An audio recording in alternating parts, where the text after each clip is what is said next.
Hello दोस्तों, कैसे हैं आप सभी। Welcome back to my channel. एक बार दोबारा स्वागत है आपके मेरे यूट्यूब चैनल में स्टडी वाली दीदी में। आज मैं आपके सामने लेके आ गई हूँ विदेशी यात्री, जो कि विदेशी यात्री यानी विदेश से आने वाले यात्री। भारत में जितने भी विदेश से आए हुए यात्री हैं, आज हम उनकी बातें करने वाले हैं। मैंने बहुत महत्वपूर्ण लोगों की बातें की रखी है, जैसे कि मैंने यहाँ पे बात कर रखी है अल बरूनी, इब्न बतूता, मेगास्थनीज, इन सारे व्यक्तियों की मैंने यहाँ पे बात कर रखी है। आइए चलते हैं, बिना किसी देरी के शुरू करते हैं वीडियो को। अगर वीडियो अच्छी लगे तो वीडियो को लाइक जरूर कर दीजिए, और किसी भी प्रकार का अगर आपको डाउट लगे तो वीडियो के कमेंट में जरूर बताइए। आइए चलते शुरू करते हैं। देखिए, विदेशी यात्रियों से मिलने वाली प्रमुख जानकारियां, यानी विदेशी यात्री, जितने भी विदेशी यात्री हैं उन्होंने क्या महत्वपूर्ण जानकारी, प्रमुख जानकारी दी है, उसके बारे में आज हम बात करते हैं। देखिए, सबसे पहले विदेश, कौन से विदेश की बात लेंगे? यूनानी रोमन लेखक, यूनानी रोमन जो लेखक है उनके बारे में बात करते हैं। सबसे पहला इसमें नाम आ जाता है टैसियस। टैसियस एक व्यक्ति थे। यह ईरान का राजवैद्य था, यानी कि राजवैद्य का मतलब होता है वैद्य, डॉक्टर। ठीक है, ईरान का सबसे बड़ा राजवैद्य था कौन? टैसियस। याद रखना है, कोई पूछ ले ईरान का सबसे बड़ा राजवैद्य कौन था, तो आपको याद होना चाहिए टैसियस। ठीक है, नेक्स्ट देखते हैं।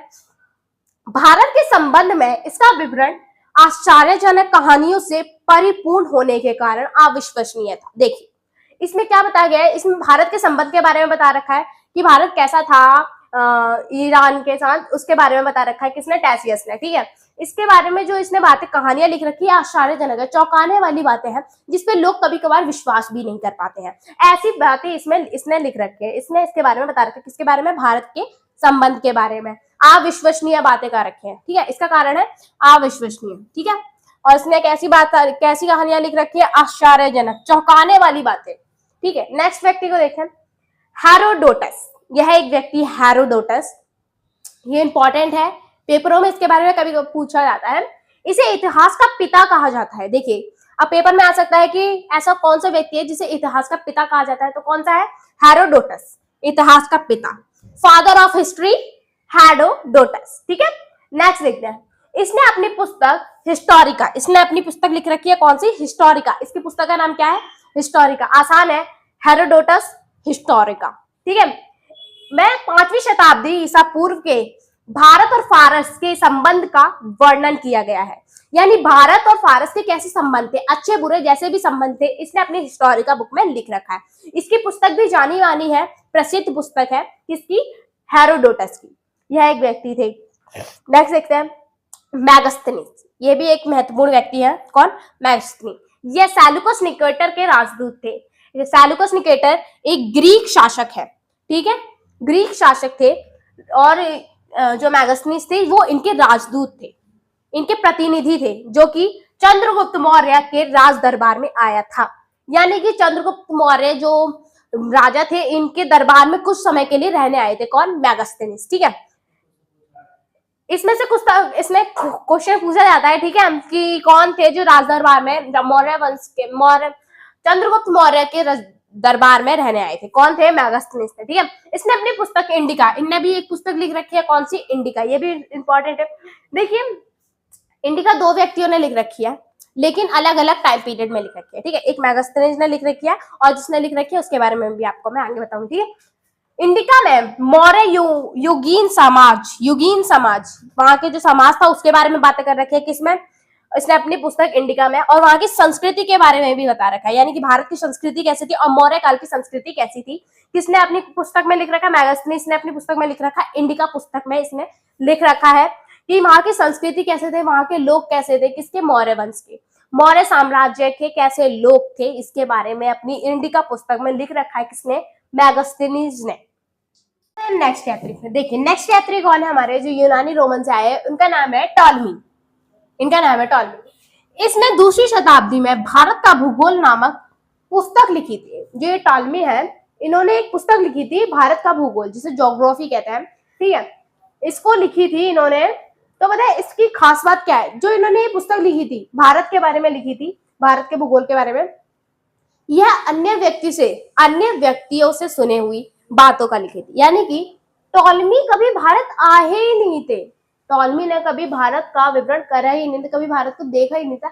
वह बिना देखे दूसरी यात्री यानी जो दूसरे यात्री थे, उनकी कही सुनी बातों पर ही यह पूरे भारत की भूगोल पुस्तक बना रखी है। इसमें कुछ बातों को अच्छे से वर्णन किया गया है, किसी बातों को बड़ा चढ़ा कर बातें किया है। जैसे कि इन्होंने अपनी किताब भारत के भूगोल में जो श्रीलंका है, श्रीलंका जो उसके बारे में उसको 14 गुना बड़ा बता रखा है, यानी कि जो भारत के में जो श्रीलंका है उसको बहुत बड़ा बता रखा है। ठीक है, भूगोल इस किताब में इन्होंने श्रीलंका को बहुत बड़ा बता रखा है। ठीक है, जो इन्होंने ये इम्पोर्टेंट है कि टॉलमी कभी भारत आए नहीं थे, लेकिन इन्होंने दूसरे यात्रियों के कहने पर अपनी ये किताब लिखी थी, भारत का भूगोल। नेक्स्ट देखते हैं प्लिनी, यह भी एक है। इसने प्रथम शताब्दी में नेचुरल हिस्ट्री नामक पुस्तक लिखी। इसमें भारतीय पशु, पेड़ पौधे, खनिज पदार्थों आदि के बारे में विवरण मिलता है। ये प्लिनी है, इन्होंने एक किताब लिखी है नेचुरल हिस्ट्री क्यों बोला गया है ऐसे, क्योंकि इसमें नेचर की बात की गई है।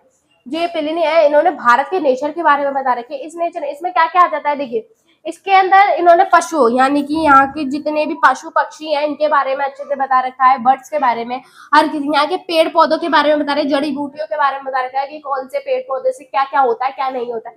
ठीक है, नेक्स्ट खनिज पदार्थ, खाने योग्य खनिज पदार्थों के बारे में बात कर रखा है। इन सारी जो बातें के बारे में है इन्होंने अपनी नेचुरल हिस्ट्री किताब के अंदर लिख रखी है। देखिए विदेशी यात्री का नेक्स्ट आ गया है चीनी लेखक। इससे पहले हमने यूनानी रोमन के बारे में जाना था, अब जानते हैं चीनी लेखक के सबसे पहले है फाहियान सबसे पहले व्यक्ति थे जो भारत आए थे चीन से। यह चीनी यात्री गुप्त नरेश चंद्रगुप्त द्वितीय के दरबार में आया था। जो फाहियान थे ये नरेश चंद्रगुप्त द्वितीय के दरबार में आया था, जब वहाँ के जो ये शासक थे इनके शासन काल के समय में फाहियान आया था भारत में और इनके दरबार में आके ठहरा। ठीक है, इसने अपने विवरण में मध्य प्रदेश के समाज एवं संस्कृति के बारे में वर्णन किया है। फाहियान ने बताया है कि मध्य प्रदेश का समाज कैसा है, वहाँ की संस्कृति कैसी है, उसके बारे में अच्छी तरीके से बताया है फाहियान। इसने मध्य प्रदेश की जनता को सुखी एवं समृद्ध बताया है। ये इंपॉर्टेंट है कि मध्य प्रदेश का जो समाज था, वहाँ के जो लोग थे, वहाँ की जनता कैसी है, सुखी, अच्छी है, मतलब सुख से रह रही है और समृद्ध है, किसी भी चीज की कमी नहीं है। तो मध्य प्रदेश के जो राजा थे वो बहुत दयालु थे, वो अपनी जनता पर, अपनी प्रजा पर हर एक वह कार्य करते थे जो उन्हें जरूरत थी। जनता को किसी भी चीज की कमी महसूस नहीं होने देते थे। ठीक है, हर एक चीज का अच्छे से ख्याल रखते थे। ठीक है, वहाँ के खाने पीने हर चीज का ध्यान रखते थे। कौन? वहाँ के जो राजा थे मध्य प्रदेश के। ठीक है, और क्या होता था कि यहाँ जो मध्य प्रदेश के राजा थे वो वहाँ पर टैक्स भी नहीं लगाते थे, कर भी नहीं लगाते थे। इसके लिए भी फाहियान ने मध्य प्रदेश को बहुत अच्छा प्रदेश बताया, मतलब बहुत अच्छा राज्य बताया है भारत का। ठीक है, वहाँ की संस्कृति, वहाँ के लोग कैसे थे, कैसा कल्चर था, वहाँ की क्या क्या संस्कृति थी, इन सब के बारे में भी बताया है। नेक्स्ट देखते हैं संयुगन। यह 1518 ईस्वी में भारत आया था। यह जो व्यक्ति था संयुगन, ये 1518 ईस्वी में आया था। इसने अपने 3 वर्षों की यात्रा में बौद्ध धर्म की प्राप्तियां एकत्रित की है, यानी कि जब वह 1518 ईस्वी में भारत आया था उसके 3 साल तक बस वह क्या कर रहा था, सिर्फ बौद्ध धर्म के बारे में जानकारियां इकट्ठा कर रहा था। चीन से जो व्यक्ति आया था संयुगन, इन्होंने सिर्फ अपना एक ही लक्ष्य बनाया था कि जब वह भारत आए तो बौद्ध धर्म की प्राप्तियां एकत्रित करें, और जब वह उनको एकत्रित मिल जाए सारी की सारी, उनको जितनी भी उनको जरूरत है बौद्ध धर्म से मिली हर एक चीज, ग्रंथ वगैरह, वो अपने चीन में ले जाए। ठीक है, क्योंकि चीन में माना जाता है कि बौद्ध धर्म एक ऐसा धर्म है जो हर किसी को पालन करता है। ठीक है, नेक्स्ट देखते हैं, इसमें नेक्स्ट आता है इतिसंग। यह एक व्यक्ति थे, यह 7वीं शताब्दी के अंत में भारत आया था। जब 7वीं शताब्दी का अंत हो रहा था तब आया था। कौन? इतिसंग व्यक्ति, इतिसंग चीनी लेखक। ठीक है, इसने अपने विवरण में नालंदा विश्वविद्यालय, विक्रम विशाल विश्वविद्यालय तथा अपने समय के भारत का वर्णन किया है। देखिए, जो इतिसंग थे इन्होंने 7वीं शताब्दी में जब आए थे उसके बाद से नालंदा विश्वविद्यालय में उन्होंने अपने 10 साल बिताए थे। 10 साल में वहां पर रहे थे। 10 साल बिताने के बाद उनका सिर्फ एक ही कार्य था कि वो भी बौद्ध धर्म से अपनी सारी प्राप्ति एकत्रित करे, हर एक चीज को अच्छे से समझे, बौद्ध धर्म क्या है, बौद्ध धर्म से क्या मिलता है, हर एक चीज को अपने चीन में ले जाए, उसके बारे में अच्छी तरीके से बताया था। यहाँ तक कि इतिसंग यहाँ से 400 400 ग्रंथ, 400 ऐसे बौद्ध धर्म के ऐसे साहित्य लेके चले गए थे, फिर ऐसी जानकारियां भी लेके गए थे चीन में जो बहुत ज्यादा यूजफुल रही थी चीन के लिए। 400 तो इतिसंग लेके गए थे, लेकिन इससे पहले जो संयुगन थे ये 117 जानकारियां लेके गए थे कुछ ऐसे बौद्ध धर्म के बारे में, ठीक है, जो चीन के लिए बहुत ज्यादा उपयोगी रही थी। चलते हैं, शुरू करते हैं। चीनी लेखक यह हैन सांग, यह तीसरी चीनी यात्री थे। यह हर्षवर्धन के शासनकाल में भारत आया था। हैन सांग 629 ईस्वी में चीन से भारतवर्ष के लिए प्रस्थान किया। देखिए, ये हर्षवर्धन जब हर्षवर्धन का शासनकाल शुरू हुआ था तब हैन सांग आए थे भारत में। उसके बाद 629 ईस्वी में चीन से भारतवर्ष के लिए प्रस्थान, यानी 629 ईस्वी में चीन से निकल गए थे भारतवर्ष के लिए आने के लिए, ठीक है। और लगभग 1 वर्ष की यात्रा के बाद सर्वप्रथम वह भारतीय राज्य कपीस पहुंचा। देखिए, जब वह 629 ईस्वी में चीन से निकले तो लगभग 1 साल बाद वह भारत में आ पाए थे। भारत के राज्य कपीस, भारत का एक राज्य है कपीस, उधर आके पहुंचे थे। भारत में 15 वर्ष तक ठहर कर 645 ईस्वी में चीन लौट गए। देखिए, 15 वर्षों तक, 15 सालों तक वह ठहरे थे कहाँ पर, भारत में, और 645 में वह चीन वापस लौट गए, ठीक है। वह बिहार में नालंदा जिला स्थित नालंदा विश्वविद्यालय में अध्ययन करने तथा भारत से बौद्ध ग्रंथों को एकत्रित कर ले जाने के लिए आया था।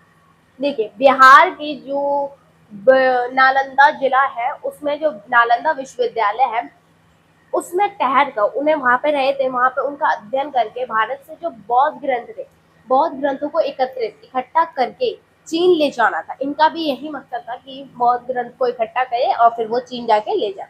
इसका भ्रमण वेदांत सीयूकी के नाम से प्रसिद्ध है। यह एक इनका प्रसिद्ध वेदांत है, सीयूकी, ठीक है, नाम से प्रसिद्ध है, जिसमें 138 देशों का वर्णन मिलता है। कितने? 138 देशों का वर्णन मिलता है, ठीक है। अलग अलग देश हो सकते हैं, वो कुछ भी देश हो सकते हैं। और सीयूकी नाम की शायद ये पुस्तक है जो कि हैन सांग ने लिखी है, ठीक है। इसके अंदर 138 देशों का वर्णन मिलता है। इसमें हर्षकालीन समाज, धर्म तथा राजनीति के बारे में वर्णन मिलता है। देखिए, हर्षकालीन समाज कौन सा था, जब हर्षवर्धन का शासनकाल चलता था तो हमको उसका मिलता था क्या, उसके समाज के बारे में मिलता है, ठीक है। और इसके बारे में अच्छी तरीके से जानकारी क्या मिलती है कि इसमें सबसे पहले क्या है, 138 देशों के बारे में बताया गया है। फिर बताया जा रहा है कि हर्षकालीन समाज के धर्म के बारे में बताया गया है, यहाँ की राजनीति के बारे में बताया गया है कि यहाँ की राजनीति कैसे होती थी, किसके अंदर, सीयू की, ठीक है। इम्पोर्टेंट पॉइंट्स बता दी। 645 ईस्वी में चीन लौटे थे, करीबन 15 वर्षों तक ठहरे थे कहाँ, भारत में, ठीक है, लगभग। और हैन सांग कब आए थे, 629 ईस्वी में चीन से भारत में आए थे। ये आपको मोटे मोटे पॉइंट्स जो कि आपको याद रखने हैं। नेक्स्ट देखिए, इसके अनुसार सिंध का राजा शूद्र है। शूद्र कौन से होते थे आपको पता होगी, कितने वर्ण, 4 वर्ण होते थे, उसमें से सबसे निचला वर्ण जो होता था वो शूद्र होता था, ठीक है। इनके हैन सांग के अनुसार ये सिंध है, इसका राजा कौन था, शूद्र होता था, ठीक है। हैन सांग के बुद्ध की प्रतिमा के साथ साथ सूर्य और शिव की प्रतिमाओं का भी पूजन किया था। देखिए, बुद्ध की प्रतिमा के साथ साथ और किन किन की प्रतिमा का पूजा किया था, कितने, हैन सांग ने, एक तो सूरज देवता जो होता है, सूर्य देवता उनका, और शिव जो कि हिंदू का बहुत बड़े भगवान माने जाते हैं, और इन्हें शिव भी कहते हैं, महादेव वगैरह, ये इनके जो नाम है, ये सारे इनको पूजा करते हैं। कौन, हिंदू धर्म बहुत ज्यादा पूजते हैं। इन सारी प्रतिमाओं को पूजा भी किया गया था। तो कहने का मतलब ये हैन सांग जो है ना बहुत ज्यादा महत्वपूर्ण है बच्चों, क्योंकि पेपरों में अधिकतर इनसे प्रश्न बहुत ज़्यादा पूछे जाते हैं कि यह भारत में कब आए थे। 629 ईस्वी में चीन से निकले थे। ये नहीं बताना कि वह 629 में आए थे, चीन से निकले थे, चीन से भारत के लिए प्रस्थान किया था, यानी प्रस्थान किया था, चीन से निकल गए थे। करीबन उसके 1 साल बाद वह भारत के राज्य कपीश पहुंचे थे आगे, ठीक है। और कितने वर्षों तक ठहरे थे वह भारत में? 15 वर्षों तक ठहरे थे। और फिर क्या हुआ, 645 में वह चीन लौट गए थे वापस। क्या क्या लेके गए थे, आपको पता होगा कि क्या क्या लेके गए थे। वह नालंदा के अध्ययन करने के बाद बौद्ध ग्रंथों का एकत्रित करके वह अपने चीन ले गए थे। बौद्ध ग्रंथों के बारे में जानकर अच्छे से ले गए। और इनकी जो किताब है सी यू की, उसके अंदर क्या है, 138 देशों के बारे में बताया गया है, ठीक है। और हर्षकालीन समाज के धर्मों के बारे में बताया गया है, राजनीतिक के बारे में। ये सारी जो बातें हैं ये किसमें, सी यू की किताब में है। ये एक किताब है, बुक है, ठीक है, जो कि किसने लिखी थी, हैंसांग ने लिखी थी, ठीक है। हैंसांग ने एक किताब थी सी यू की। सो फ्रेंड्स, ये थी आज की वीडियो। अगर वीडियो आपको अच्छी लगे तो वीडियो को लाइक ज़रूर कर दें और ऐसी ही वीडियो के लिए हमारे चैनल को सब्सक्राइब ज़रूर करें। अगर आपको इसका PDF चाहिए तो कमेंट ज़रूर करें, PDF मैं आपको PDF दूँगी।